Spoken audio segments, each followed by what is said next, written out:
পুরুষদেরকে, যুবকদেরকে এশারের নামাজ, ফজরের নামাজ জামাতে না পড়লে তাদের ঘর জ্বালিয়ে দেওয়া, এখানে এটা নবীর ইনডাইরেক্টলি, ডাইরেক্ট না ইনডাইরেক্টলি আদেশ দিয়ে দিচ্ছেন।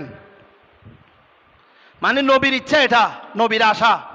এশারের নামাজ জামাতে না পড়লে ওই যুবকরা যেখানে আছে সেখানে যদি মা বোন না থাকতেন, শিশু বাচ্চা না থাকতেন, তাহলে তাদের ঘরগুলি জ্বালিয়ে দেওয়ার জন্য নবী অলরেডি হাদিসে পাকের মাধ্যমে আদেশ দিয়ে দিয়েছেন।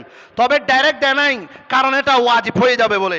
ইনডাইরেক্টলি দিয়েছেন, যাতে এটা সুযোগ দিয়েছেন। প্রিয় হাজরিন, আমার নবীর এই আদেশের উপরে নির্ভর করছে আপনার কবরে কি আগুন জ্বলবে নাকি কোরআনে পাকের নূরে আলোকিত হবে, সলাতের নূরে আলোকিত হবে, নবীর নূরানি ইমানের নূরে আলোকিত হবে।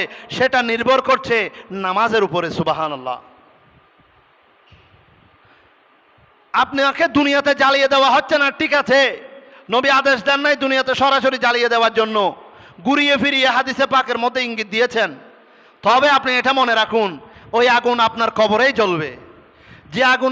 যে আগুন থেকে দুনিয়া থেকে বেঁচে যাচ্ছেন, দুনিয়ার আগুন থেকে বেঁচে যাচ্ছেন, দুনিয়াতে ঘর জ্বালানো হচ্ছে না, আপনার আসল ঘর তো কবরে। আপনার প্রকৃত ঘর, আপনি মুমিন মুসলমান হয়ে দুনিয়াতে এসেছেন, আপনার আসল ঘর তো কবরে।